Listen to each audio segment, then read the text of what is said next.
So surprisingly enough, I parked next to the African American History Museum. It's not in close proximity to the Inner Harbor. I mean, it is 9 minutes away by walking. However, it's not in the domain there or whatnot. And even in the temporary exhibitions, there's nothing that really traces back these landscapes. So currently I'm standing at the east entrance of the Harborplace, but also to my left there's the Institute of Marine and Environmental Technology right over there.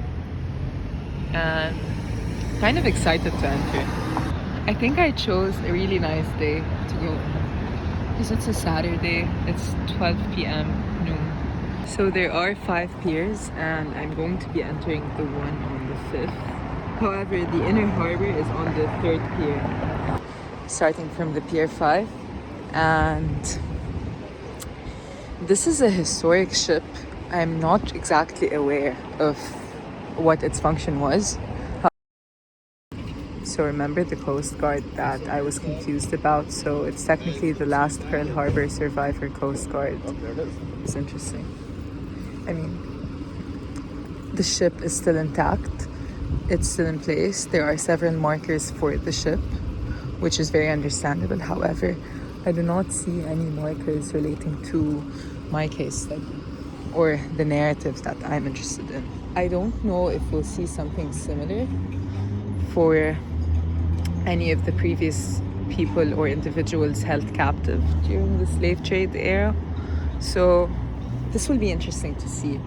It will be really interesting to see what the markers are around this area. And we do know that there's only one historic marker for the slave trade period that's next to the Reginald F. Museum, which we just saw in a bit. But I'm just intrigued to see if there would be more, or at least more evident ones. So far, Pier 5 seems like a very touristic area, which I'm not surprised. I mean, there's a hotel right there. And I'm assuming this is another museum. And Hard Rock way there. So I'm currently at the O'Donnell's Wharf, which is the Yates and Harrison auction house. And currently standing here, and this was the previous auction house. It was one of the biggest auction houses in the Inner Harbor area because it made use of the close proximity of the docks to the ships, and over 20,000 people were sold south from here. It's kind of strange to have this huge structure just like there. And I can see what they're talking about the close proximity, because like if I flip the camera, you can see just how easy it is to, as brutal as it sounds, to just dock people up here and, you know, deport them. So this is the previous auction house, and we're kind of seeing it from its southeast side, and I'm going to be going to the front to see it from its entrance.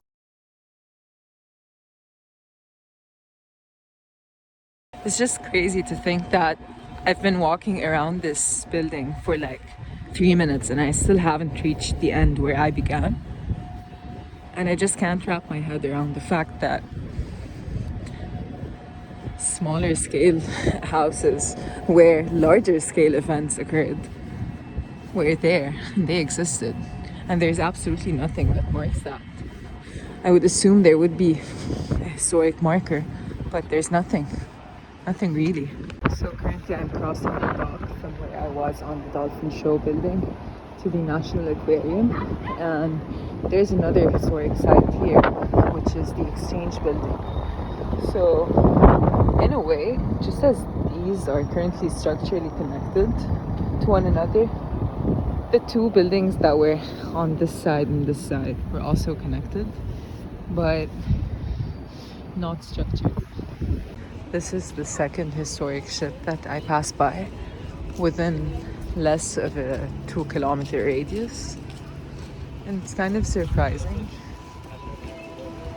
but also at the same time not really. So This is basically what the locations of the historic ships in Baltimore, and we saw this one, the last survivor of the Pearl Harbor, and just now the lightship Chesapeake.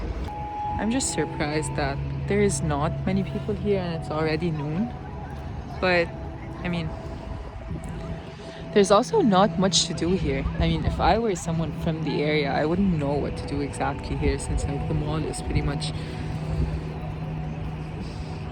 I don't know, just not functioning as it should be, or just like people are less motivated to go into indoor spaces and kind of appreciating the outdoors more.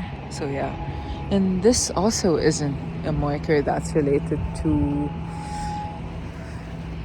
any of the role of Baltimore in the slave trade, so I'm not sure. I've just reached Pier 3 and I'm currently at the top of the World Observatory, and in front of me is a 9/11 memorial of Maryland. So I'm walking across Pier 3 just to reach the Whitman's Eagle Hotel, which is on the outskirts of Pier 3, and it's James Purvis's slave trade center, and it's one of 4 that he actually owned around the area, but this is the closest one to the inner harbor. So I'm currently standing in front of Pratt Street Pavilion, which is my site of interest, and it's a dining and shopping center, and as you can see, it's pretty much vacant and most of the shops have closed down and there's not much to it, and even the dining centers are pretty vacant. I mean, I know Cheesecake Factory isn't exactly anyone's cup of tea, but you would still expect some people going on, aside from, citizens who make use of the public space to just, walk and circulate. So my concern is how to go on about renewing this space, because as we can see, this festival marketplace is no longer as it used to be, and it doesn't hold the same power and magnet over people. It was initially constructed as like a social magnet to revitalize the pier, but I honestly see people more interested in sliding over that fake ice over there than actually accessing this place. And the proposal isn't to really demolish this, because the upper floor has a lot of potential and it's really vacant. It's all vacant on the upper floor except one restaurant, which is a grill over there. However, making use of this upper structure would be really interesting, probably to reuse it as a museum or as a permanent installation to retell the stories of those who passed here and whoever docked and fled from here or was captivated here. And I find it very disturbing to just sit here and, having read and seen and discussed this topic over and over again, it kind of feels hypocritical to be just sitting here and immersing yourself in an experience that isn't really enjoyable. It's really not authentic. This doesn't feel authentic. Sitting here, it just doesn't sit right, ironically. So I just arrived to the upper floor of the Pratt Street shopping mall, and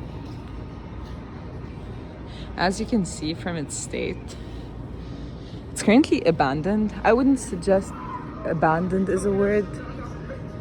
However, I'm not sure if this guy has a problem with me. Anyway, I'm not sure if the place is completely abandoned or just not utilized, or the shops are closed. But as you can see, I can't pass from here. There's a barrier and there's a lot of space. And this is a really nice space that you can make use of to just, have a display here or an exhibition. Specifically that this is this mall is kind of a centerpiece to the harbor, to the inner harbor area, and you can use it as a connection instead of just a block of building that's standing here vacant without any use to it. I wish you can hear the background sounds.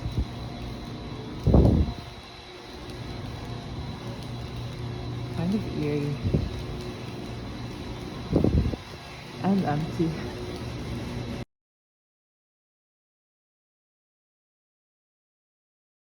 To be quite fair, this isn't what I expected when I thought of Festival Marketplace. I mean, I just assumed that it would be something related to, kind of like leisure activities, festivals, kind of something that's vivid and vital. But I guess with, the history of Harborplace and its eventual kind of, what you can say, collapse, I wouldn't say it's technically a collapse. It's just like there's no identity to it. But if I were to be asked, like, what do you remember most from Harborplace? I would just be reminded of the historic battleships, and that's it. But there's not much else to do.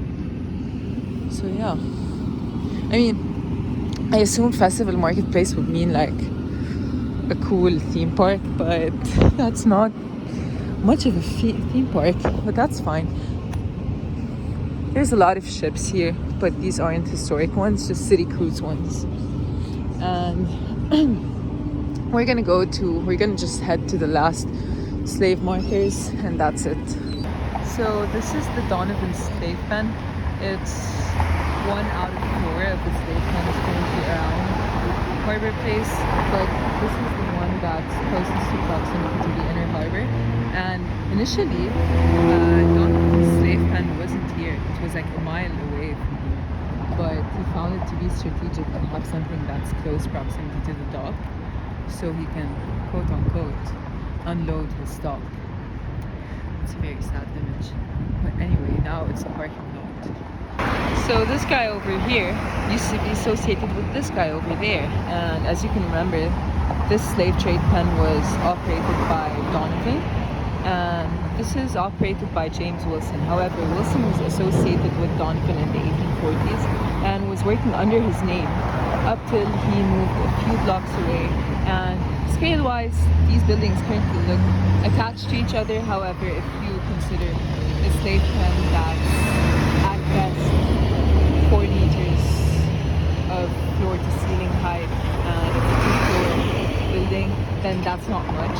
That's barely the entrance of these, barely equates to the entrance of the Hyatt Hotel. So Wilson went on and carried his own operations, and he also moved close here on Camden Street just to be close proximity to the dock. And then his business closed down after the Civil War outbroke.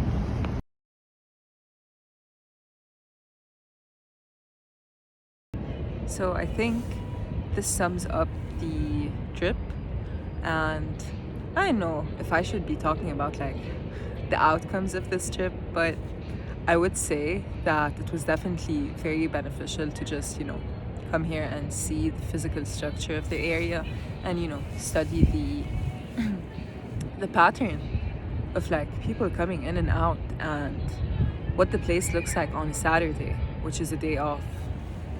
I mean, the most action I've seen is people running, using this dock as a podium to run, and that's about it. But not much has been going on for using this space, really. And it's a bit concerning because obviously, visually, this place is decaying, and it's been around maybe 40 years since Jim Rouse's project, and I suppose that if they were to go on about renewing the space or like revitalizing the area, maybe trying to plug in the landscapes that were once raised would be a good suggestion. This video doesn't encompass my final paper or my proposal. However, it marks my first and updated impressions about this area. So yeah.